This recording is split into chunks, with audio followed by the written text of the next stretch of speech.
In today's video, I'm going to teach you how to completely uninstall WPS Office in Windows 11 2026.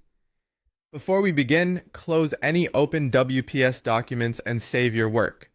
Uninstalling the app won't delete your personal files, but closing everything ensures the process goes smoothly and prevents the uninstaller from getting stuck because something is still in use. Start by opening the Start menu on your Windows 11 computer. You can click the Windows icon on your taskbar or press the Windows key on your keyboard. From there, open Settings. The quickest way is to press Windows plus I, but you can also click the Settings gear from the Start menu if you prefer.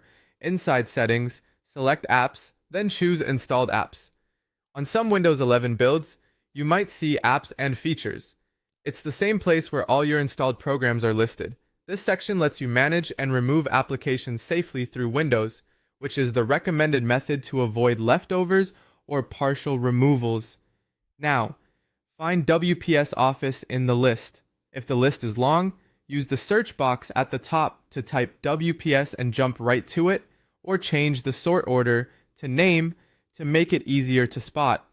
If you don't see it immediately, scroll slowly. Sometimes there are multiple entries with similar names, so look for the main WPS Office app. When you see WPS Office, click the three dots on the right side of its entry. A small menu will appear. Choose Uninstall. Windows will ask you to confirm, so click Uninstall again. If you get a user account control prompt, approve it. Depending on how WPS Office was installed, you may also see its own uninstaller window. Just follow the on-screen prompts to continue. Don't click away or start other tasks while this is running. Let it finish to ensure all program components are removed properly. Give the process a moment to complete. Larger Office suites can take a bit longer, especially if there are multiple components. When it finishes, Windows may say the app was removed successfully. If you're prompted to restart your computer, go ahead and restart. A reboot clears any remaining background processes and finalizes the removal so you don't run into remnants or cached entries later. After your PC comes back on, you can return to Settings and Installed Apps to confirm that WPS Office no longer appears. Remember, uninstalling the app does not delete your documents. Your files remain in your